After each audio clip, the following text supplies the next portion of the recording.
Hey kids, good morning. It's great to see you here at Clubhouse Kids, and we're going to be learning a lesson today about the children of Israel and some great things that happened there and some bad things that happened there. We're going to be having a fun time with Plunky and a new friend, kind of like you've never seen him before. I think you're really going to enjoy it. And we're going to be singing a song this morning that's taken right from the words of the Bible. And this song is I Will Call Upon the Lord. We'll sing it through twice just in case you don't know it the first time. It's really, really easy to learn, but I think you'll really enjoy it. If you're able to, clap along, and we'll find out who our good clappers are in here and who some of our bad clappers are. But let's sing out on this song, I Will Call Upon the Lord. I will call upon the Lord, who is worthy to be praised. So shall I be saved from my enemies. I will call upon the Lord. The Lord liveth, and blessed be the rock, and may the God of my salvation be exalted.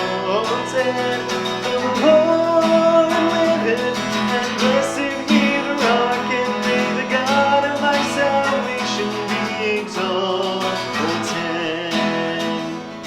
Alright, you kids think you got it? Let's try it again now. I will call upon the Lord who is worthy to be praised.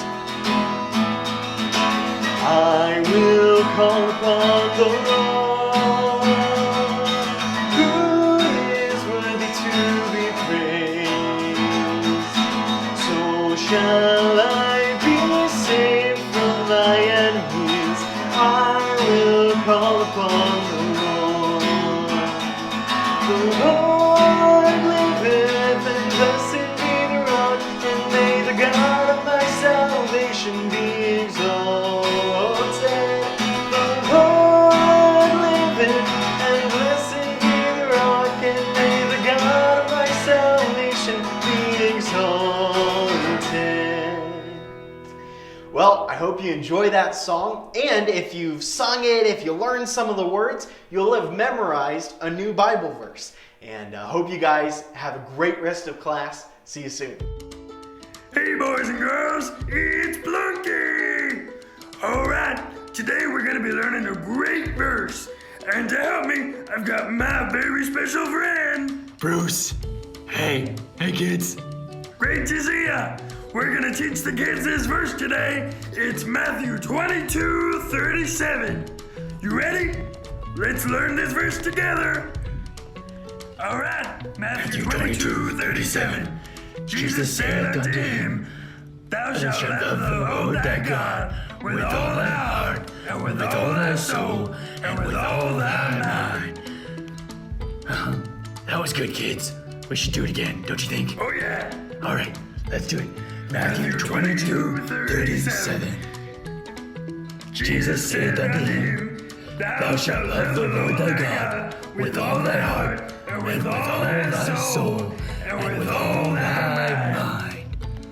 Awesome. Alright, next let's do some popcorn. Oh, I like This this is one. where one of us says one word, and then the next says the other word. Okay. Let's start. Here we go.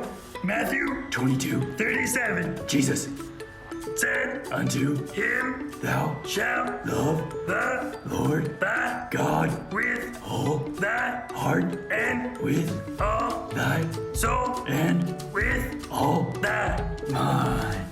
Great job, kids. That was difficult. Definitely. Well, kids, let's say this verse all together. And yeah, we'll be good. Matthew 22:37.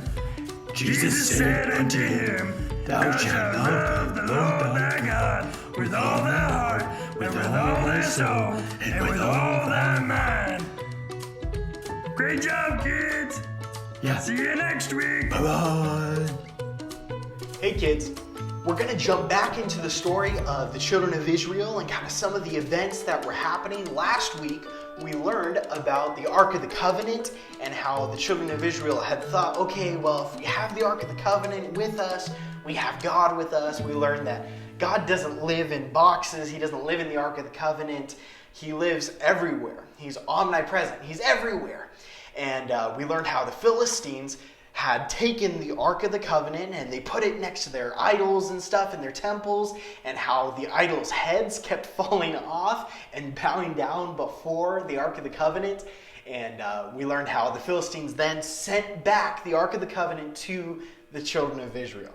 Well, now we're going to pick up just a few years later after this has happened.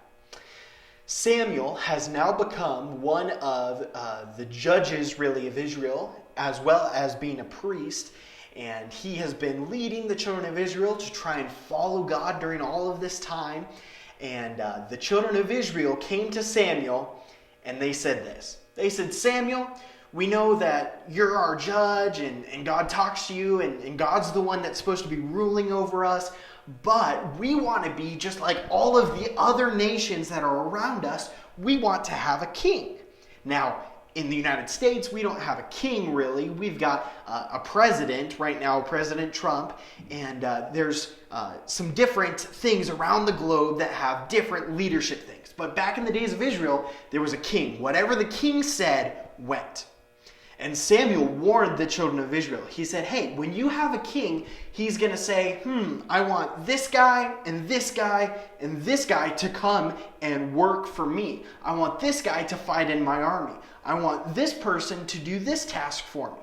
And he says, if you have a king, you're not going to be able to say no to the king, because then he'll punish you. But God is a better ruler, is what Samuel was trying to tell the children of Israel. But the children of Israel said, no, we're not going to listen to you. We're not going to listen to God, really. Instead, we're just going to say we want a king. So give us a king so that we can be just like everyone else. So Samuel goes to God and says, God, I'm so sorry the people have sinned. They want a king. And God said to Samuel, really, I already knew this was going to happen. Even back when God was giving Moses the 10 Commandments and the law, he had already talked to Moses about, hey, there's going to come a day when there's going to be a king that will rule over the Israelites. And here's some things that the king should do. So God already knew all of this was going to happen, even though Samuel hadn't known. So God gave Samuel an instruction. He says, all right, the children of Israel, they're going to kind of suffer sometimes by having a king, but they've asked for one, and so I'm going to give them my choice for a king. And the king that he selected was first King Saul. And Saul was a person, he was from the tribe of Benjamin, which was just a little tribe, it was just a little family, little group of people. But Saul wasn't a little person. Now, I'm not super short, I'm 5'11" or so, and Saul was not even as short as I am. He was very tall, he was over 6 feet, and the Bible goes out of its way to tell us that he was head and shoulders above everyone else in Israel. So, I don't know if you've seen Pastor lately, but Pastor is very tall. Or Pastor's dad, Fountain Sr., is super tall. And Saul would have been kind of like that, where he was head and shoulders. He was way taller than anyone else in Israel. But God didn't just select him because he was super tall. Otherwise, God would only select people that maybe are over 6 foot. But God can use anyone no matter what height. What was important about Saul was the thing that God knew about him, that he was humble.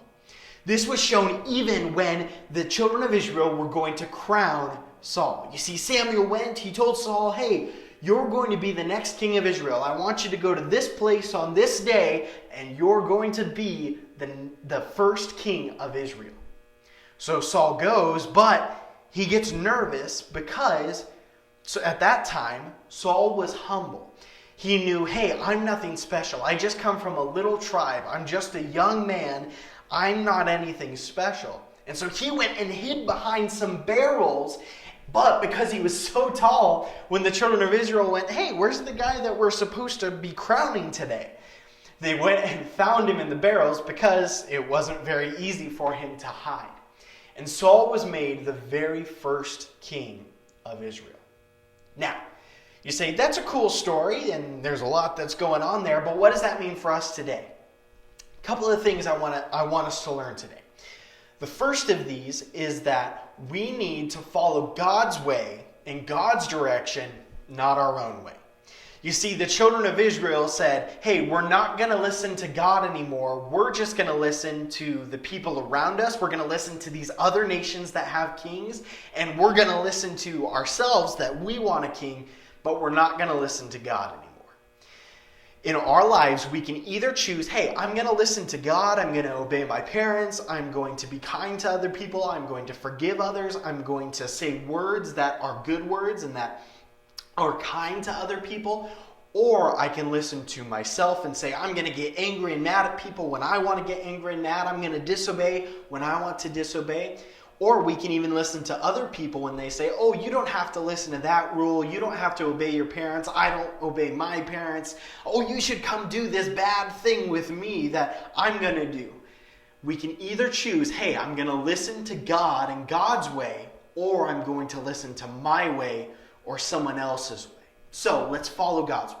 Second thing I want us to learn today is that just like Saul started off, he was humble. He knew, hey, I'm nothing special. The only thing special about me is that God has chosen me and God loves me. And can I tell you, if you're watching this video, God loves you. God has a plan for your life that He's chosen. Hey, I want Ezekiel to follow me. I want Micah to have a specific thing that he does in his life that will glorify God and will help bring other people to Jesus. For each one of you kids, remember, it's not that we're so great and I'm so smart and I'm so talented and I can do all of these things so everyone should appreciate me. No, it's, hey, the only thing special about me is the God who loves me and who's given me a job to do to tell other people about Him. This week, I hope that you kids will do that you'll tell other people about Jesus, that you'll live for Him, and that you'll follow His way and His directions and not listen to our own way and not listen to people that would tell us to disobey or to ignore what God says. See you kids next week. Hey kids, we are so excited about our Vacation Bible School Gold Rush coming up July 29th through the 31st. You're not going to want to miss this amazing time. There's going to be great stories, there's going to be videos, there's going to be prizes, there's going to be great object lessons and a fun time with our friends here at Moses Lake Baptist Church. Be there and we're so excited to see ya.